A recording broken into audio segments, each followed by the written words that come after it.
know what no cap means? 1 of 2. All right. Yes. Do you think you could use no cap in a sentence? Yeah? All right, we'll see if you're right. You do? Oh, you want to get, okay. Tell it. Okay, how do you think you would use it, Ed? Okay. Weather's great outside, no cap. Yeah, this is an excellent presentation. I've seen it before. No. Okay, so let's see. Oh, yeah. This one. Where's our AV guy? Hey, it's not playing. Oh, what's it? Hell, it's not playing. It's not playing. We need I didn't see this video. the second slide. I didn't see it. I just only saw the one. We had a time. Can you? Is there something we can press to make it play? Let's find out. Where's your millennial? Lars. Yeah, wow. You guys know what no cap means? No. Can you guys guess? No cap? Is that? I mean, I can think of no hat. How about you? If you had to guess, what would you do? A bald person. You guys know what Riz is? Riz. No, sorry. If you had to guess, what would you like?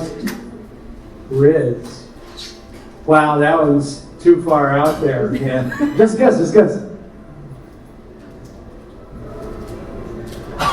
I don't know. No cool? I don't know.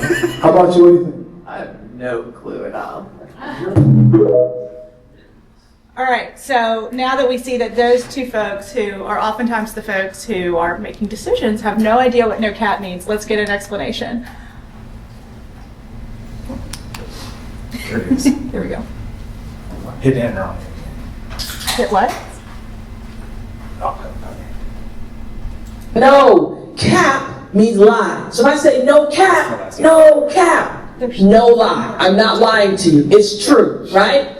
For example, hey y'all, guess what I heard, man? I heard it's about to thunderstorm in about an hour.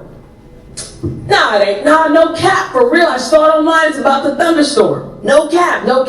I'm not lying, I'm telling the truth. Make sense?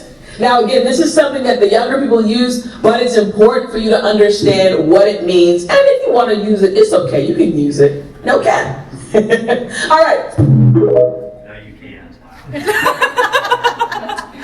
And so I just want you all to know we had a little bit of a heart attack yesterday, wondering if these videos were still going to work since TikTok is banned now, but fortunately we had already downloaded them, so just a little aside about our anxiety. But let's recap. Okay, Stephanie, what does cap mean? No lie or for real. Well, cap is a Oh, I'm lie. lying, sorry. A lie or falsehood. Sorry, guys. And so if you say no cap, what does that mean? No lie or for real. I can't even get it right. And so people kept asking us what the title of our presentation meant, duality of no cap. And so what it means is younger jurors, which we're going to talk about in detail, demand truthfulness. They demand facts, they demand receipts, they demand particularity. And if they perceive a corporate defendant in particular, but really any defendant, as being dishonest or shady in any way, or putting up cap, then in our opinion, the cap on how much they're willing to award goes out the door. Right. And so that's what we're talking about when we say the duality of no cap. It's like if you come in with cap, the cap is off in terms of the amount of damages that might get awarded against your client. And so with that in mind, we want to talk a little bit about how younger jurors, and we're talking specifically about millennials and Gen Z, so folks who are in their early 40s to their teen years right now, are receiving their information, particularly how they're receiving information about the judicial system. Because for a lot of us, we learned about it in civics class, or we learned about it from being forced to watch Dateline or NBC Nightly News with our parents at night, but it's a whole new generation now. And the way in which they're receiving information and the type of information that they are receiving is very slanted, and it's in a way that you have to be aware of if you want to be able to not just communicate with, but also pick a jury that you think is capable of receiving the information that you're trying to give them. That's another. Is this the video? Yeah, the next 4 slides are videos. Yeah. It just wasn't set, played automatically.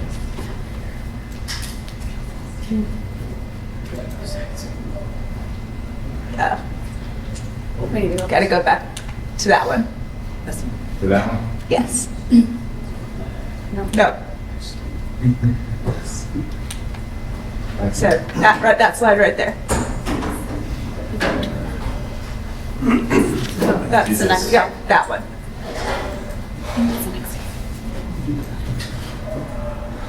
There we go.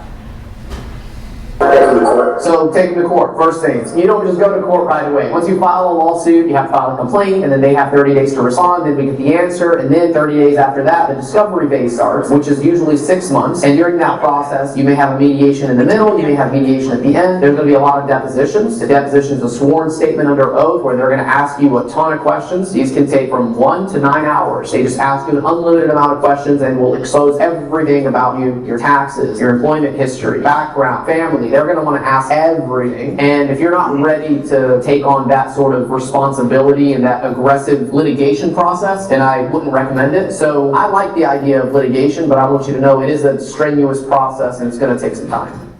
So this guy is known as the CEO lawyer. He is on TikTok, he's on YouTube, he's on all of the various social media sites. His videos get thousands and thousands of hits, and he has a very slanted perspective on the way he presents things because he is a plaintiff's lawyer. So Stephanie, what are some of the things that you took from that video? I think if somebody sees this, it may create a bias in favor of the plaintiff. If someone has to get all the way to a jury, it must be because a corporate defendant is being unreasonable, or if they know about insurance, the insurance company's not paying, whatever the case may be. Yeah, he's talking about how it's going to take so long and how they're going to dig into your life and they're going to expose all of your personal information. And so explaining the process in that way, which we all know is the process that every person goes through in litigation, makes it seem like it is geared against the plaintiff, even though they're the one who's actually making the choice to file the lawsuit and put themselves in that situation. It's setting it up to already say, if you see them in a courtroom for a jury trial, that means that they've had their lives ripped apart for all of this time just to be able to get this day in front of you in court. So it's starting that bias in people's minds against, why did you drag this person through hell for the last 2 or 3 years instead of just making this right? Can we go to the next slide? It's not clicking.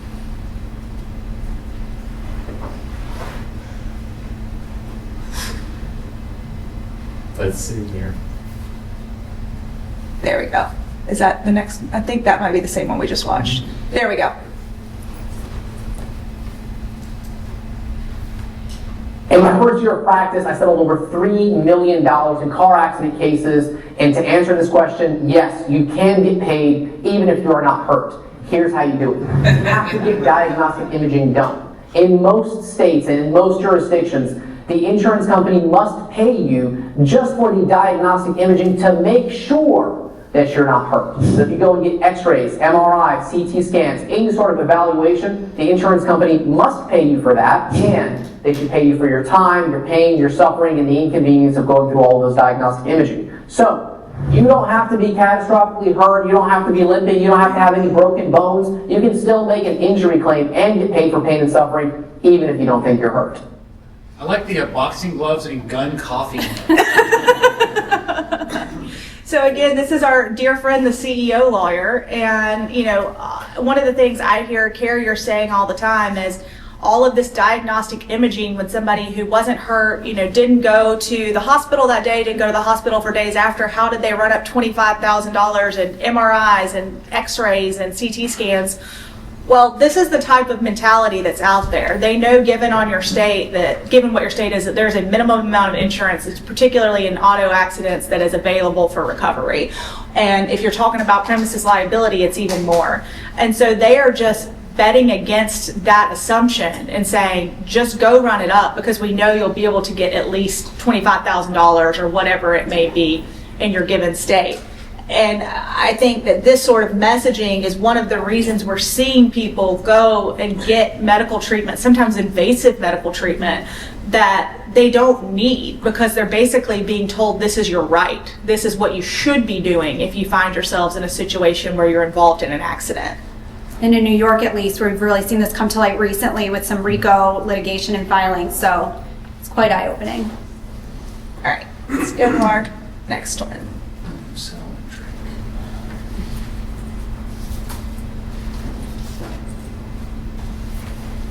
That one, yeah.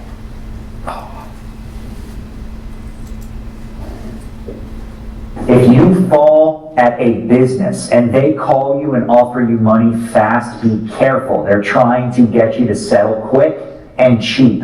You should talk to an injury lawyer who knows how to navigate that kind of situation. Do not let them off at a discount. And so that one seems relatively benign on the surface, but it's gotten tens of thousands of hits on YouTube and on TikTok. And again, it's just, we wonder why the cost of litigation and the cost of settling claims is getting higher and higher and higher, because if this is what you hear when you're just scrolling through social media day in and day out, you might not have an injury at that point, you might not have been in an accident, but then say 2 years later you slip and fall at the Chick-fil-A, you're going to go back to what you've heard. It's already been embedded in your brain as, oh, when this happens, I need to hire a lawyer and I need to not trust the insurance company because the insurance company is going to try to screw me over. Yeah, so that particular lawyer you just showed has a school on school.com, SKOL, with these community building platforms where he teaches other attorneys how to do exactly that. So one of his big marketing things to teach law firms, plaintiff attorneys, is the short form video and all this type of content to get more of that stuff out. So you're going to see more of it. And it's all about, implanting these biases before somebody is ever on a jury, before they're ever a plaintiff. It is, just like the jingles that you can still remember from commercials from when you were a kid, even though you haven't heard that jingle in 20 years. It's the same type of psychological training that folks are doing with these types of videos. All right, one last video. Question back here. Yeah. So I'm on TikTok every day. I'm a millennial, and I'm somehow landed on plaintiff's TikTok as well, which is kind of interesting. But they do it because they're trying to create a social environment where they can increase verdicts, but they're also doing it for clients. Yeah. Have you seen any defense lawyers or civil litigators utilizing TikTok effectively because that's quote unquote not where they get their clients? I have not. I haven't either. I think this is something that, and Stephanie, I'd like to get your perspective too from the carrier side, that is a real dearth of information that we have in the defense bar right now is plaintiffs' lawyers are willing to open up their coffers, so to speak, to aggregate information. They talk about their strategies, they share outlines, they share experts, all of that stuff, whereas State Farm and Allstate and Progressive and Farmers and go on down the list, they don't want to do that same sort of sharing of information because there's such a competitive nature between them to get insureds. And so that then in turn hamstrings the lawyers who they hire, who can't exactly go out and give this data to folks without consent of their carriers. What's Berkshire's thought on that, Stephanie? I think that they're all about collaboration. There's been a more concerted effort, I'd say, on the part of the insurance companies to kind of come together and get this information pooled, but we are nowhere near the plaintiff's bar. We have everybody has a long way to go. And we were just talking about this yesterday at the pool, Ted Scher and I, about, for example, Morgan & Morgan. And one of the most powerful things about Morgan & Morgan is that now that they're national and they have really invested in tech, they have this whole sort of database that's not available to anybody else in the country about not just verdict amounts and things like that, but every time Chick-fil-A has been deposed in any of their cases across the country, they've got all of those depositions transcripts that have been summarized, aggregated, and they can go back and say, okay, here are the 10 key points in my case. Have these ever been issues in any other Chick-fil-A case? And then you sit in your 30B6 deposition and they're trying to get your person to say something inconsistent with what a different corporate representative said in a different case 10 years ago. And that's how they get the cap out of you, because it makes it look like you're lying. And this aggregation of data that they have been able to build is one of the things that has made them as successful as they have become, particularly in front of juries. Is that wrong? They're for the people. For their people, at least. Yeah. Being a juror in our legal system is an honor, but some dishonest people try to weasel their way out. Here's 3 ways people try to escape jury duty. I love the law. I can't wait to be on this jury. Please, please, please, please. Eager jurors are often overlooked. Don't seem too excited. It's weird. Next. Nope. No what? I know he did it, and you can't change my mind. Jurors can't have their minds made up about a trial. They need to listen to both sides without being biased. Oh, I don't have you on my list. Can I help you? No, you can't. What? You can't help me. I don't need help. I'm the expert. An expert pertaining to law or something with the case? All of it. I know the most things in all the fields. Yeah, sorry. We also don't talk to self-proclaimed experts. If you think you know more than we do, you might not be a viable juror. Jury duty is important, but if you're like these guys, you might just miss out. So essentially, teaching everyone how to get out of jury duty. But I think what's more problematic than that for me as somebody who picks juries is they're also teaching people how to lie about things to get on a jury when they otherwise might not be selected. So, we go through voir dire to figure out what people's explicit and implicit biases are, if they're able to be fair and impartial. And what he's doing is saying, if you are this, activist personality or whatever, and you want to be on this jury and you want to have your say, make sure you keep all of this stuff to yourself in voir dire to make sure you can get picked. And so for us as practitioners, that's problematic, because if folks are conditioned to kind of keep your mouth shut, even if you have something responsive to say during voir dire, then we're really not getting to test those biases in a way that is conducive to picking a jury that we think will be fair and impartial.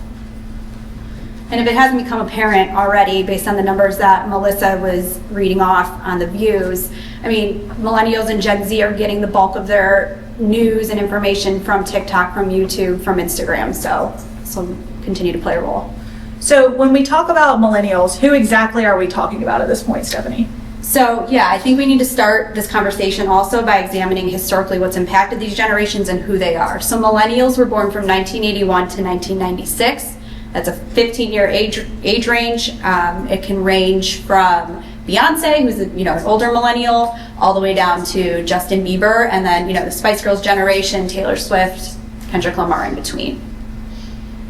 And actually, let's talk about the Spice Girls generation for a second. Does anybody know what the Spice Girls generation is? I'm just curious. I'm city wife. Like 90s girls. So the Spice Girls generation, Stephanie and I both technically fall in that Spice Girls generation. We're the folks who were not quite as old as Beyonce and Prince William, but we're more so the people now who are in their mid to late 30s. So we are the last group of people ever who remember life at home before and after the internet. So we didn't get internet in my home until I was in middle school. And so I remember growing up as a child without having internet in the home. But then I also had the internet available to me all through high school, college, those sorts of formative years. So they refer to that sweet spot of millennials in the middle as the Spice Girls generation, because we were the ones who in middle school were like bopping out to Spice Girls. And they say that we are kind of this demographic that is going to stand out in history as being studied, because we're kind of the last folks who see both sides. Because everybody after us has always had internet in the house, has always had smartphones. I didn't get my first smartphone until law school. So, we are kind of that last vestige that is tethering the two generations together right now. So that's just little interesting trivia for y'all in terms of within the millennials, the subcategories, the Spice Girls generation, the Taylor Swifts, the Adeles, the Kendrick Lamars. We are those final folks who kind of see both sides of things. Just out of curiosity, does anybody in the room fall in the millennial category? Do we have children? Yeah.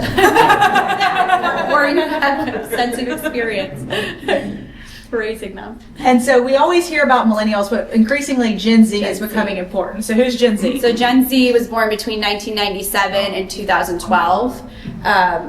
They range from Kylie Jenner to Sabrina Carpenter, Halle Bailey, not Halle Berry, Millie Bobby Brown. Millie Bobby Brown. All of the kids who are in Stranger Things, they're all your peak Gen Z. So we considered him. He's 29. He's actually a millennial. Yeah. He straddles kind of the. Yeah, he's actually a millennial. But he's got a Gen Z girlfriend and Kylie Jenner, so maybe he sees both sides.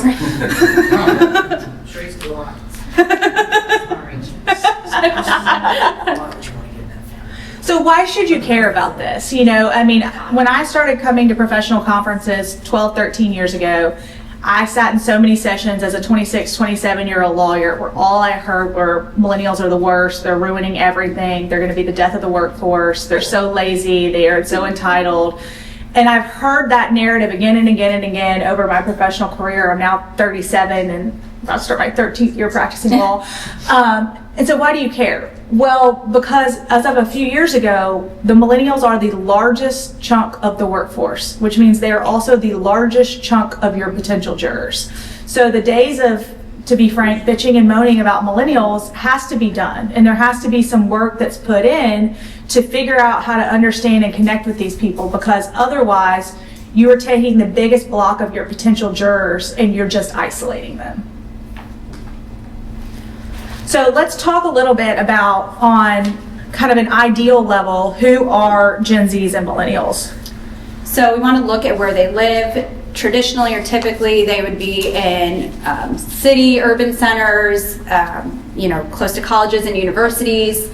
But now, as millennials are aging, we're seeing them move into suburbs as they, grow their families. And as the cost of housing is increasing, we're also seeing Gen Z choose, not traditional large cities. So they're all over. Everybody's everywhere. And so what do we know about the politics of these folks that are in this younger group? So they are more likely to vote than other, generational groups. They vote similarly in elections. This is a vast generalization, but are more left of center leaning. They're focused on environmental issues. They're very civic minded, value individuality. Any chance, did you guys look at the difference between the sexes? And we didn't break it down that granularly, but I do know from my own independent research that women definitely tend to skew more liberal, environmental, social consciousness than men within that age range. There is a relatively strong block, particularly among white men in the millennial and Gen Z, that are more traditionally conservative. But when you aggregate all of the genders and all of the races together, it is left-leaning, environmentalism leaning, anti-corporation leaning. So we talked a little bit about this, but millennials are the biggest folks out there. We're bigger than boomers, we're bigger than Gen X.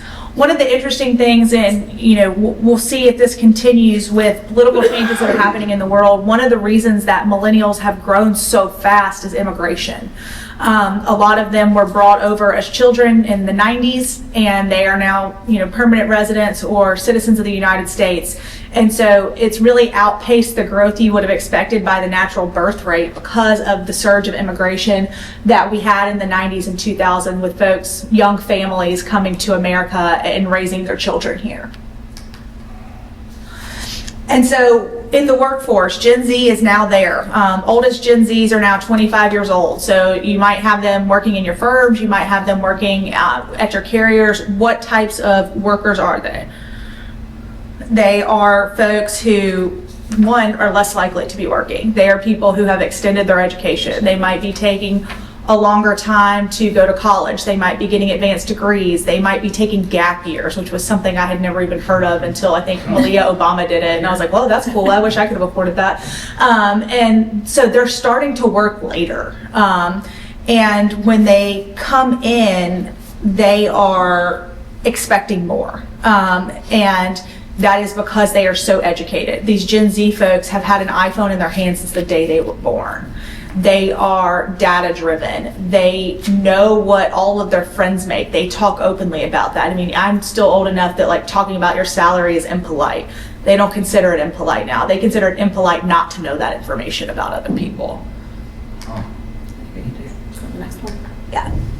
So this is where it really comes in terms of juries and why we think that this is really, really relevant to what's happening in terms of big verdicts and what we think is kind of going to have to be a dramatic shift in how corporate defendants do business to be able to survive in this new world. So tell us a little bit about who millennials trust and don't trust, Stephanie. Yeah, so I think let's walk through each of the points. So the first is that the millennials are the first generation to receive constant real-time information. The level and quality of communication is important. So Melissa touched on this earlier, but they've had the internet. They can Google any answer. They are, used to fostering immediate dialogue. they're blogging, they're on social media. So it's important for their voices to be heard. And it carries over into the workforce. I mean, I run talent for my firm, which means I do oversee all of the personnel. And the folks under 40 who work for us, they demand so much information. And it's not necessarily a bad thing, but they've always had it. They've never had to be like, I wonder, how birds get feathers, and had to wait to go back to school on Monday and have library time and go get the Encyclopedia Britannica to look it up to figure out how birds get feathers. They just Google it. And so when they're at work and somebody tells them they can't do something, their immediate response is, why? And we have to figure out how to adapt to that, because it's not going to change. When they've always been able to get an answer to every question they've ever had in 15 seconds or less, it's just not going to change. Yeah. So that last point feeds right into this reptile theory that the plaintiff's attorneys have been using for years now, is to use that reptile theory for the millennials to latch onto. Yeah, and so that, we're going to spend a lot of time on that. You're right. We'll get right there. Stephanie, tell them a little bit more about what else folks are looking for. So I think tying into what you were just saying is that then they require that engagement to foster trust. So consider, how do they see themselves? Maybe a tip is during voir dire to listen to them rather than interrogate or tell them what they think. And so, this last point, and I think this is something that's worth having a conversation about, is millennials believe in corporate accountability. I think that is really, if you're to take a phrase away from what is driving a lot of these really high verdicts, is that is a core value for millennials and Gen Zs, corporate responsibility. And so we found this statistic in doing our research that said 84% surveyed agreed that corporations should take every precaution for safety, no matter how impractical or costly, with 63% strongly agreeing. And so we go in and we say, okay, it might not have been perfect, but it wasn't negligent or didn't violate the standard of care, even if we made a mistake. What we're hearing is, no, that is not going to work. If they come in and say, you were making widgets for $1 a widget, and if you had just spent $3 a widget, these widgets never would have been able to have this bad thing happen to them. They're going to say, well, you should have spent $3 a widget instead of $1 a widget. We don't care how expensive. The explanation doesn't change the calculus here. If you explain to them like this would make things impossible, you can't afford anything, it doesn't work. It doesn't, because one of the things we're going to talk about later is they don't trust corporations, and their response to that is going to be, we'll make your CEO take a pay cut and then you can afford it. Well, I always use I always use the example when talking this. We could set the speed limits for 15 miles per hour, and we could make car manufacturers put governors in there making them go 15 miles an hour. But there's aesthetics, there's the whole factors that are there, and our clients are just responding to, safety laws and the client's needs. Yeah. So it's an interesting thing when you break it into details. But I agree, when I have conversations outside of here, you tell people, oh, I do litigation, and they go, oh, what do you do? And then you tell them. And they think, I'm like, no, I'm representing businesses and individuals that, they're often small businesses. Yeah, they're not Amazon, but especially in the trucking world. Yeah, but that is sort of a distinction that is more and more getting lost, particularly as government and business mesh a little more and things like that. Is it's perceived that it's all interconnected, and we know, many of us who represent, engineers who have 3 people in their engineering practice, or a trucking company that's been in the family for 30 years and only has 5 employees, that's not the case. Those folks are not reaping the benefits of huge tax cuts that people may perceive are inequitable, but they get roped in with them in court. And that's one of the challenges for all of us, is to figure out how to untie that knot and make our folks seem honest, or hopefully they are honest, but to show that they are honest and get them out of that lens of, I don't trust you because you're in business. Lars? Just a question, I don't know if you have data on this, but is part of this because they're not working sooner, or like they're not working at all when they're younger, then they go long education, so they don't have any real life checkbook experience? So I think that's some of it. I think a lot of it, though, is because of the real-time information. Yeah. They've lived in a world where a celebrity or a politician will say something, and they'll be like, oh, I didn't know that, and they Google it, and it's wrong, or it's misleading. And so that just continues to erode their trust in those people, to the point that it's not trust but verify. It's verify and then maybe I'll trust. And obviously in a jury setting, They're not supposed to be doing that. I'm sure they are doing it, but I think that's why there's always this lens of you are lying until you prove otherwise if you are a corporate defendant. And I think to your point, it's a little bit beyond, the reptile theory is certainly part of it.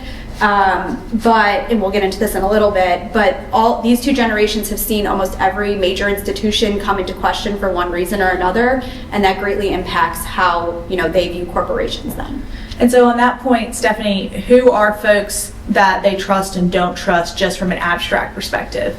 So those experts, so doctors, scientists, educators, I think that, you need to focus on experts and, to some extent the facts. So just lost my shoes, sorry. Particularly with Gen Z, even more so than the millennials, when I was a kid, like if you heard the governor say something on TV or you heard, Steve Jobs talking, you kind of took it as the gospel. Maybe it was just naivete, I don't know. But these folks now, they look at celebrities or sports figures or government leaders and the baseline is they're lying. But who they do still have some trust in are scientists and academics. And so when you're looking at hiring experts, I've heard people say, well, why would we need an expert on that? We can just use somebody in-house. They're the expert. They're the people who do it for us every day. Maybe you shouldn't, because what we're hearing is who they like are the academics, who they trust are the academics, or the folks who are actually out there working in an academic or a clinical setting. They don't necessarily want to hear from your in-house person who they think is just towing the party line to help their boss get richer. They would assume bias anyway, typically, wouldn't they? If this is somebody's turn. Yeah, and so, but they'll be like, oh, but Bill's a great guy. Everybody loves Bill. Bill will do great. Don't use Bill. Just don't. So stress that with your carriers to the extent that they're reluctant to, retain experts and whatnot. And so then it's like, so what's wrong with us? A lot. And this is, a lot. And people are like, why are millennials like this? And obviously the tech boom and the information age has changed a lot of it. But we're going to start, this is going to go over 2 slides. The first one is just really stuff that impacted millennials, and then we'll go to the next one that's millennials and Gen Zs. And for those of you who are in my square of the Instagram world, you probably have seen all the reels like I have. It's like, I just want to stop living through once in a generation events, because we have felt like our whole life we've been hearing about this is a once in a generation catastrophe. And then the next year we have another once in a generation catastrophe. And that has really impacted our kind of fatalistic view of the world. And so what are some things that millennials have lived through? For the older millennials, things like Chernobyl. I wasn't born yet, but if you were somebody born in 1980, 1981, you remember that. You probably saw it on the news.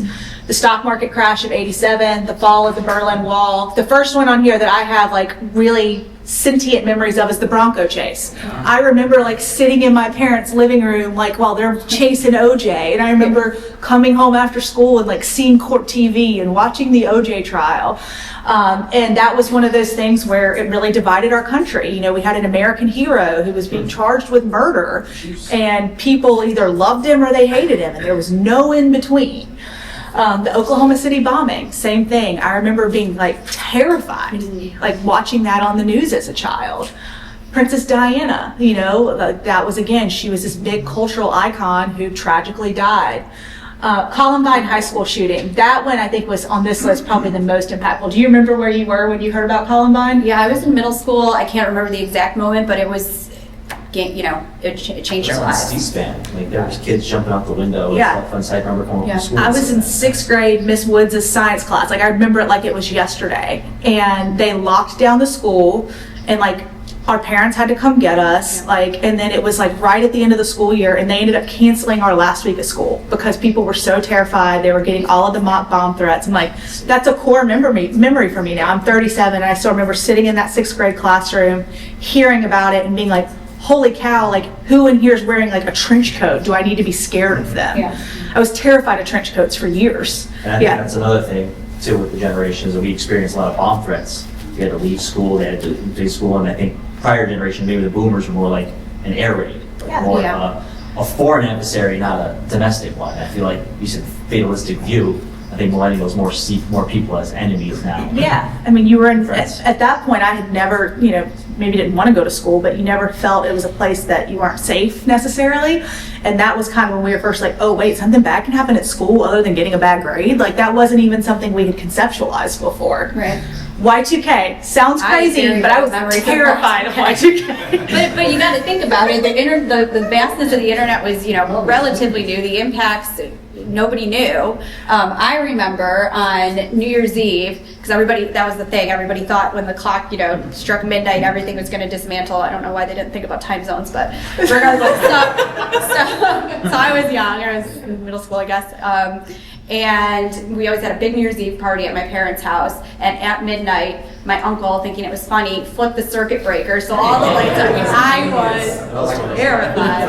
So, but y'all didn't know it, right? No, so you were just screaming. So nothing ended up happening, but the anxiety, It was madness of Y2K. I was worried. Right. So nothing ended up happening, but still that fear and anxiety leading up to it. Well, and as somebody who grew up in deep South Georgia with a strong Southern Baptist tent, I remember being at a friend's house and there was a prayer group going on at midnight because they thought the world was ending. So it impacted us all differently. It worked. It did. The prayers were answered. There you go. Thank you, Melissa. You're welcome. It was my prayer specifically. Save the world. Just a few more. So now we bring in the Gen Z. So this is the stuff that they're likely to remember too. The big one is September 11th. Again, Stephanie, where were you on September 11th when you found out? 9th grade. I can't remember what class because I'm so traumatized, but we were just glued to the TVs. 9th grade, Miss Dampier's physical science class, we were one of those people who heard about the first one. She stopped the lesson, turned it on, and we were sitting there in 9th grade and watched the second plane crash, at school. And then I just remember, thankfully, she composed herself, turned it off, and then made us continue the lesson. But it was, then the rest of the day, they canceled the football game, all this stuff, and we were terrified. Again, we're sitting in school thinking, is the world ending? Am I gonna die in 9th grade physical science? Iraq War, particularly for millennials, we had a lot of friends who fought in that war. My high school boyfriend was in the Georgia National Guard. He was 2 years older than me, and he was 18. He thought this was just going to be an easy way to pay for college. Got sent to Afghanistan for a year and a half. Never thought that was going to happen. We saw our friends and our siblings and stuff go off to war, which was something we had never seen before. Hurricane Katrina, I was a freshman in college. I remember us doing all the drives to get clothes and stuff for all of the other university students who were just completely wiped out right at the beginning of the semester. Great Recession, this is a big one. Yeah. I graduated college in 2009. I'm right there in that Spice Girls generation. It was a sweet spot. I worked in DC for a congressman my senior year, 2008, and I was on the Hill when this was happening, and people calling every day and saying, my parents just lost their house that they've had for 20 years. My 401k is gone. We're about to be homeless. I can't pay for my kids' college tuition next semester. It was huge. And those were our formative years. I personally, my dad had been in the same job for 32 years.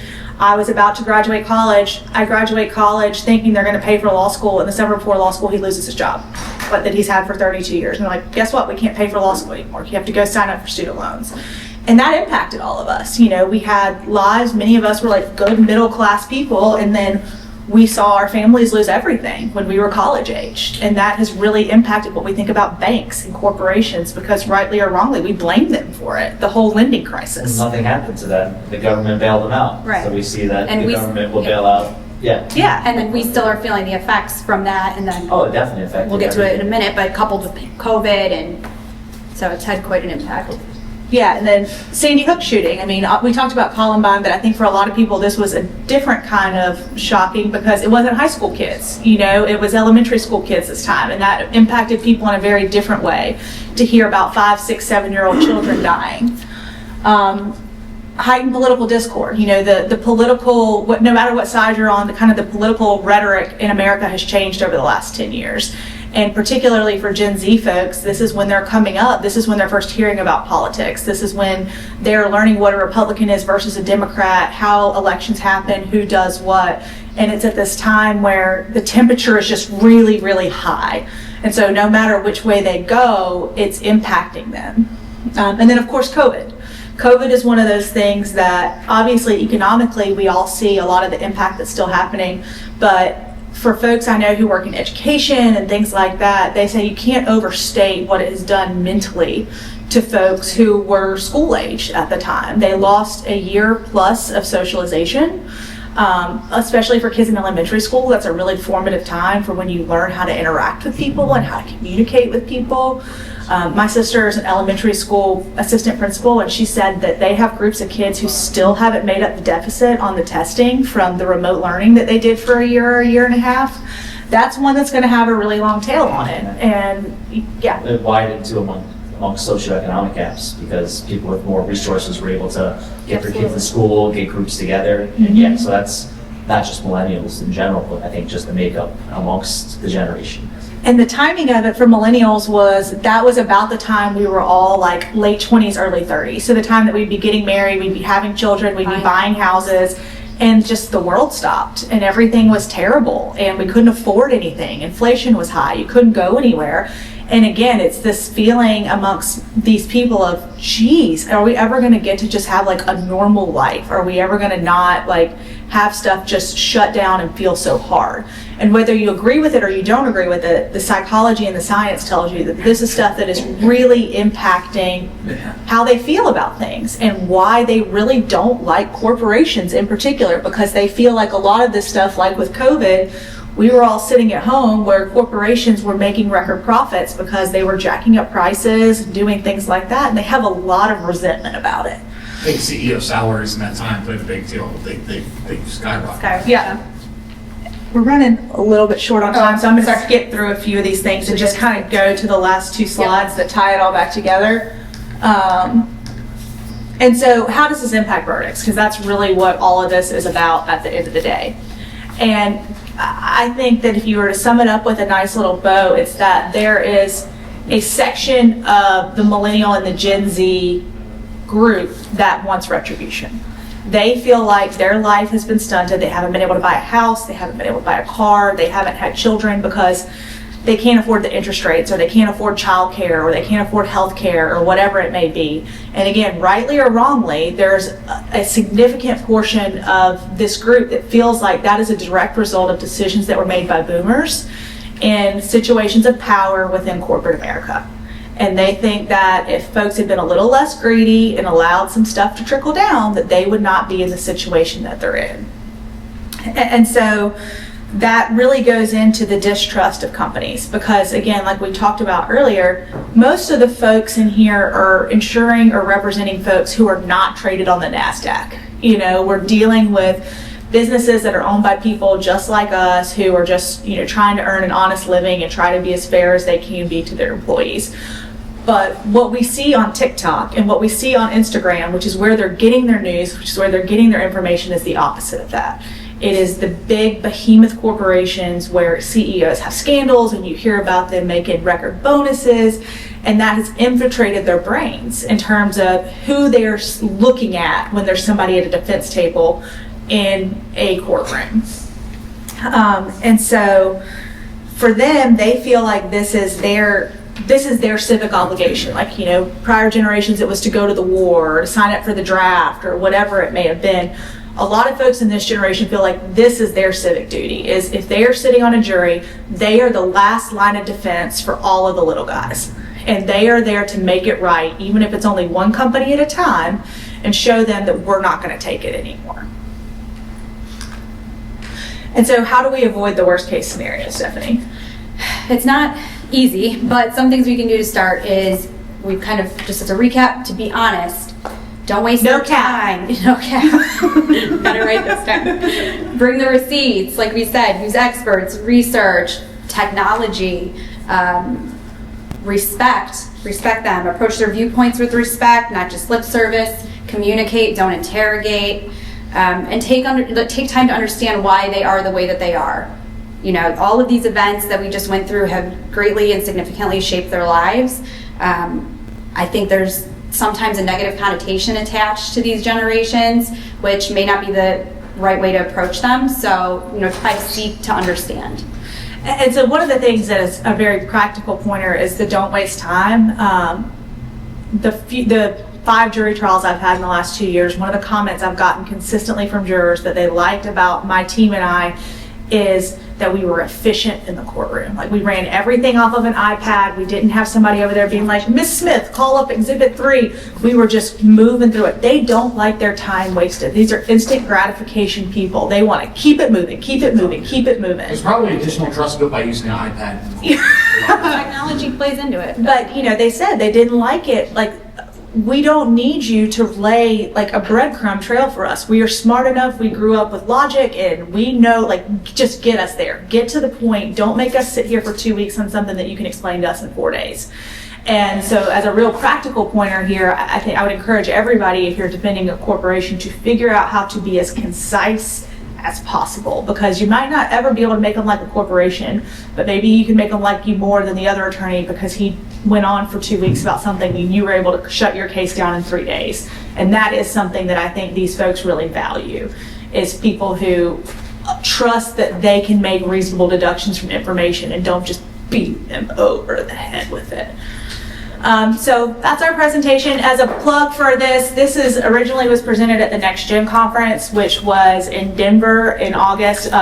Brian, who's sitting back there, he and I kind of had a brainchild of this 3 years ago, and Mitch and Ted were kind enough to give us a leash and let us go try to make it happen.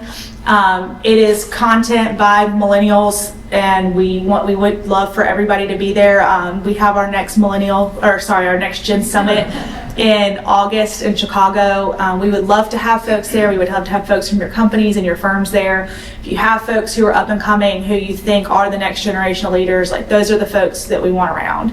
And it's really important to share this information. And, you know, we always, of course, appreciate our folks who have been around longer and know things about us, but, you know, we are the biggest block of folks out there now, and it's important for us to also start working together and build these types of relationships and share our information. So that's our little plug for Next Gen. Please check it out, send some folks. We would love to have you. And thanks, everybody. No cap.